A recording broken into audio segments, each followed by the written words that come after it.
প্রিয় সপ্তম শ্রেণীর শিক্ষার্থীরা, আমরা আজকে তোমাদের 6.2 অনুশীলনীর চতুর্থ পাঠের ক্লাসটা করছি। আগের পাঠগুলো যারা দেখোনি, আমরা ভিডিওর নিচে ডেসক্রিপশন বক্সে প্লে লিস্টের লিঙ্কগুলো দিয়ে দেবো, সেখান থেকে তোমরা দেখে নেবে। আজকে আমরা যে সরল অঙ্কগুলো রয়েছে 22 থেকে 27 নম্বর অঙ্ক, আমরা সেগুলো আজকের এই পার্টে কমপ্লিট করব। তো এখানে সরল বলতে আসলে যোগ বিয়োগই বোঝায়।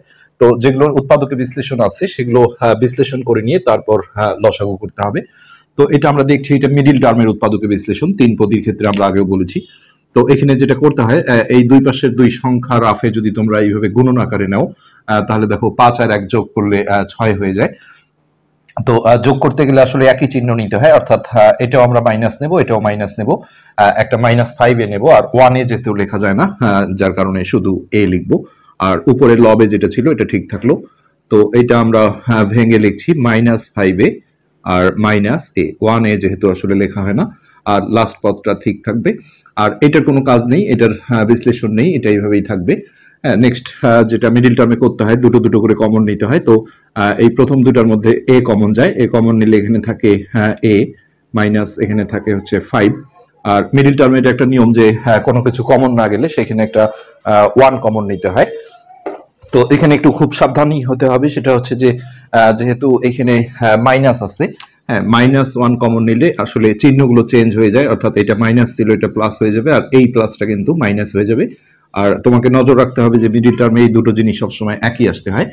আর এইটা যেমন ছিল তেমনই থেকে গেল। নেক্সট লাইনে উপরের 5 ঠিক রেখে আমরা এখন এই a-5টা যদি কমন নেই, তাহলে এই a-1টা ইনটু আকারে এইভাবে চলে আসবে, প্লাস 1/a-1। তো এটার জন্য আসলে জায়গা দরকার হচ্ছে, আমরা 24 নম্বরটা মিশিয়ে দিচ্ছি, এটা আমরা পরে তুলবো। তো এই বিশ্লেষণ কমপ্লিট হয়ে গেলে এখন আমরা লসাগু করব। আমরা এইভাবে একটা বড় করে টান দিয়ে যে কোনো একটা আগে লেখা যাবে, a-1 দুটোর মধ্যে একটা আসবে। আমরা চাইলে এখানে a-5টাও আগে লিখতে পারি, a-5। তারপরে এটা দিয়ে একে ভাগ করলে একই জিনিসকে ওটা দিয়ে ভাগ করলে 1 হয়। সো 1 দিয়ে যদি আমরা 5 কে গুণ করি 5ই হবে, প্লাস এইটা দিয়ে লসাগুটাকে যদি ভাগ করি তাহলে এই কমনটা কাটা যাবে, এইটা হবে ভাগফল। তো 1 দিয়ে লবকে গুণ, লব দিয়ে যেহেতু সেই ভাগফলটাকে গুণ করতে হয়, তো 1 দিয়ে গুণ করলে কোনো ভ্যারি করে না। তারপরে আমরা রেখে দিলাম, কেননা কখনো মাইনাস থাকলে আসলে চিহ্নগুলো চেঞ্জ হয়ে যাবে, তখন এইভাবে রেখে দেওয়াটাই উচিত। নেক্সট এখন আমরা এই জায়গাটা 1 দিয়ে গুণ করে দিই, তো এটা হবে a, আর এটা প্লাস মাইনাসে মাইনাস, 5 ওকে 5। আর নেক্সট নিচে আমরা যেমন আছে এইভাবেই রেখে দিচ্ছি। আর এখানে +5 আর -5 ক্যান্সেল হয়ে গেল, সো উপরে থাকলো শুধু a। আর এটা চাইলে তোমরা গুণ করে দিতে পারো, আর a + b * a - b হলে স্কয়ার মাইনাস b স্কয়ারে গুণ করে দিবে, আর না হলে এইভাবে রেখে দিলেই অ্যান্সার হয়ে যাবে। এটা গুণ করা না করার উপর কিন্তু তোমার কোনো যায় আসে না। তো আমরা জাস্ট উত্তরমালাটা একটু চেক করে নিতে চাই।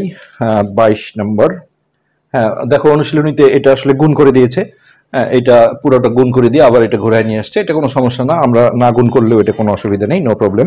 কিছু কিছু অঙ্কেই দেখা গেছে যে উত্তরমালায় তোমরা দেখবে যে গুণ করেছে, আবার কিছু ক্ষেত্রে করে নেই।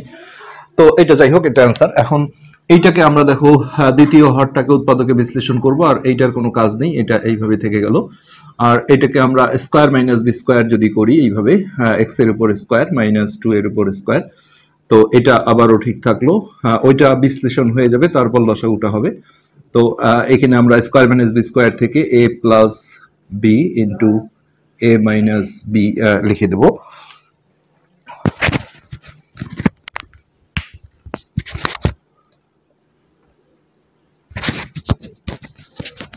তো এখানে এখন যদি আমরা এটা লসাগু দিই, তাহলে দেখা যাচ্ছে যে আমাদের দুইটা x+2 মধ্য থেকে আমাদের একটা x+2 নিতে হবে, আর x-2টাও কিন্তু নিতে হবে।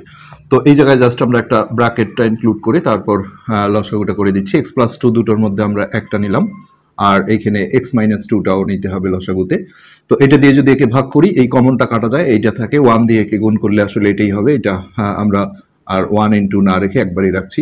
তারপরে এই মাইনাসটা দিয়ে এটা দিয়ে একে যদি আমরা ভাগ দিই, তাহলে একই জিনিসকে এটা দিয়ে ভাগ দিলে 1 হয়, সেই 1 দিয়ে উপরে গুণ করলে এককে একই হবে। তো এখন যদি এই দুটো আমরা একই চিহ্ন থাকলে যেহেতু যোগ করতে হবে, তাহলে 2 আর 1 3 হবে, অর্থাৎ x-3। আর নিচে এইখানে আমরা গুণ করে দেবো, যেহেতু এটা সূত্র অনুযায়ী আছে a plus B into a minus B, এটা স্কয়ার মাইনাস বি স্কয়ার করে একবারে আমরা x স্কয়ার -4 করে দিয়ে এটাকে আমরা অ্যান্সার হিসেবে রাখবো। তো এটা আমরা দেখি 23 নম্বরটা আমাদের উত্তরমালায় কেমন আছে, x-3/x² - 4 এইভাবেই রাখা আছে। নেক্সট আমরা 24 নম্বর যেটা মিশিয়ে দিয়েছিলাম, আমরা সেই 24 নম্বরটা এখানে তুলে নিচ্ছি।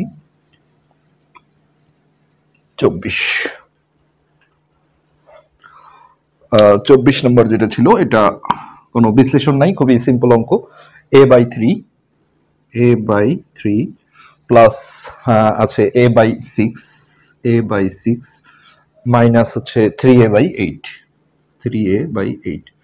তো এখানে জাস্ট এই হরগুলোর আমরা যদি রাফে দেখো লসাগু করে নিই 3, 6 আর 8 এর, তাহলে প্রথমে আমরা 2 দিয়ে দিলাম, 3 2 দিয়ে দিলে এটা 3 বার যায় আর এটা 4 বার যায়।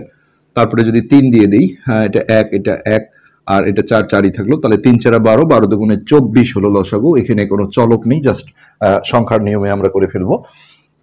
তো এবার 3 দিয়ে যদি এটাকে ভাগ করি 8 বার যায়, 8 দিয়ে উপরে গুণ করলে এটা 8a হয়ে যাবে, প্লাস 6 দিয়ে ভাগ দিলে 4 হয়, তাহলে এটা 4a হয়ে গেল, মাইনাস 8 দিয়ে 3 বার, 3 দিয়ে যদি উপরে গুণ করি 3 3 9a। তো এবার দেখো এই দুটো যোগ করে নেব, 8 আর 4 হচ্ছে 12a মাইনাস 9a বাই হচ্ছে 24। তো 12 থেকে 9 গেলে হচ্ছে 3a/24।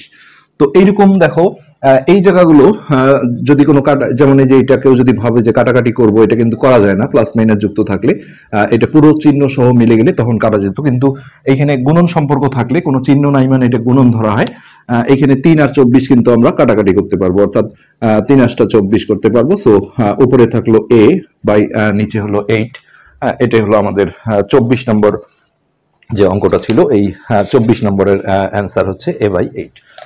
তো এরপর আমরা 25 নম্বরটা দেখছি। এখানেও উৎপাদক বিশ্লেষণ কোনো কিছু নেই, সরাসরি আমরা এখানে হরগুলো লসাগু করে দিতে পারবো। তো লসাগু হবে 3 আর 2 এর লসাগু হবে 6, আর বি হচ্ছে 3টার মধ্যে থেকে কিন্তু একটা নিতে হবে। এবার যদি আমরা এই হরটা দিয়ে ভাগ করি তাহলে বিটা কাটা যাবে, 6 হবে ভাগফল, 6 দিয়ে উপরে গুণ করলে এটা 6a হবে, মাইনাস 2b দিয়ে যদি এটাকে ভাগ করি বিটা কাটা যাবে, আর 2 দিয়ে 6 কে ভাগ করলে 3, 3 দিয়ে যদি আমরা উপরে গুণ করি 3 3 9 অর্থাৎ 9a, প্লাস 3b দিয়ে যদি একে ভাগ করি বিটা কাটা যাবে, 3 দিয়ে ভাগ দিলে 2 হবে, 2 দিয়ে উপরে গুণ করলে 2 দুগুণে 4। তো এখানে যেটা নিয়ম সেটা হচ্ছে একই চিহ্নগুলো আগে যোগ করতে হয়, অর্থাৎ এই যোগগুলো আমরা আগে যোগ করে নেব। হ্যাঁ, তো 6 আর 4 হচ্ছে 10, 10a মাইনাস 9a বাই হচ্ছে 6b। তো 10a থেকে 9a গেলে 1a যেহেতু লেখা হয় না, শুধু a/6b। তো এটা হচ্ছে আমাদের 25 নম্বর যে অঙ্কটা ছিল, সেই 25 নম্বরের অ্যান্সার a/6b। তো এরপর আরো পরবর্তী আরো 26 27 দুটো অঙ্ক রয়েছে, আমরা সেগুলো তুলে নিচ্ছি। এই ছিল আমাদের আজকের পার্টের লাস্ট দুটো অঙ্ক 26 আর 27। এই হরগুলোরও আসলে কোনো উৎপাদকে বিশ্লেষণ হয় না, যেহেতু প্লাস মাইনাস যুক্ত চিহ্ন নেই, কোনো সূত্রেও পড়ে না, মিডিল টার্মও হয় না, এগুলো সরাসরি আমরা লসাগু করে দেবো। তো এই লসাগু করতে গিয়ে অনেকেই যেমন দুইটা এক্স নিয়ে ফেলে, দুইটা ওয়াই নিয়ে ফেলে, দুইটা জেড নিয়ে ফেলে, এটা না। লসাগুর নিয়ম হলো যে তিনটার মধ্যেই যদি থাকে তাহলেও একটা হয়, দুটোর মধ্যে কমন থাকলেও একটা নিতে হয়, অর্থাৎ আমরা যদি সাজিয়ে নেই তাহলে একটু ভালো হয়, এক্স ওয়াই জেড, এটা হবে লসাগু। দুইটা এক্স এর মধ্যে একটা এক্স আসবে, ওয়াই দুটোর মধ্যে একটা, জেড দুটোর মধ্যে একটা। এবার এই হরটা দিয়ে আমরা যদি একে ভাগ দেই তাহলে ওয়াই জেডটা কাটা যাবে, কমনটা, এটা হবে ভাগফল।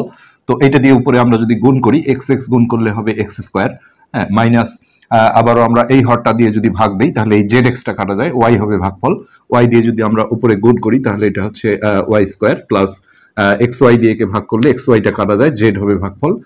তো জেড জেড গুণ করলে জেড স্কোয়ার। তো এগুলো সবগুলোই দেখো বিসদৃশ পদ, এগুলোর মধ্যে কোনো যোগ বিয়োগ হবে না, আর কাটাকাটির তো প্রশ্নই আসে না, উপর নিচে এইভাবে কাটাও যাবে না। তো সিম্পলি অঙ্কের অ্যান্সার কিন্তু আমাদের এটাই, আর কিছুই করার নেই। নেক্সট আমরা 27 নম্বরটায় যাচ্ছি। 27 নম্বরে যেটা হবে, এখানেও লসাগু হবে, দেখো এক্স ওয়াই জেড, দুইটা এক্স এর মধ্যে একটা এক্স আসবে, ওয়াই দুটোর মধ্যে একটা হবে, আর জেড দুটোর মধ্যে একটা হবে। তো এটা দিয়ে যদি আমরা ভাগ করি তাহলে ভাগফল হবে জেড, জেড দিয়ে উপরে গুণ করলে আমরা একবারে না করে এইভাবে রেখে দেবো, Z into X minus Y, plus এইটা দিয়ে কে ভাগ করলে ওয়াই জেডটা কাটাকাটি হয়ে যাবে, এটা হবে ভাগফল। এটা দিয়ে যদি আমরা উপরে গুণ করি তাহলে X into Y minus Z. Next Z এক্সটা এখানে ভাগ দিলে জেড এক্সটা কাটা যাবে, ওয়াই হবে ভাগফল, তাহলে Y into Z minus X. এবার এই উপরের আমরা গুণনের কাজগুলো সেরে নেব। তো এটা দিয়ে কে গুণ করলে হবে জেড এক্স, আর এটা প্লাস মাইনাস এ মাইনাস, ওয়াইটা আমরা আগে লিখবো ওয়াই জেড, এটা গুণ করলে হবে প্লাস এক্স ওয়াই, আর এটা হবে প্লাস মাইনাস এ মাইনাস, এখানে যেহেতু আমরা জেড এক্স লিখেছি এখন এক্স জেড লিখলে অবশ্য ভেজাল হয়ে যাবে, সো জেড এক্সই লিখতে হবে। আর এটা হবে প্লাস ওয়াই জেড, আর এইটা হবে প্লাস মাইনাস এ মাইনাস, আমরা সাজিয়ে লিখলে এক্স ওয়াই। আর নিচে যেটা ছিল এক্স ওয়াই জেড লসাগু, এটা থেকে গেল। এখন উপরে দেখো সবগুলো কাটাকাটি যায়, উপরের এই জিনিসগুলোর মধ্যে কাটা যাবে, কিন্তু উপর নিচ কাটাকাটি প্লাস মাইনাস যুক্ত থাকা অবস্থায়, যেমন এগুলো যদি আমরা ভাবি জেড জেড কাটবো ওয়াই কাটবো, এই প্লাস মাইনাস যুক্ত থাকা অবস্থায় উপর নিচ কাটা যাবে না, কিন্তু উপরের মধ্যে একই জিনিস একটা প্লাস একটা মাইনাস হলে কেটে দেওয়া যায়।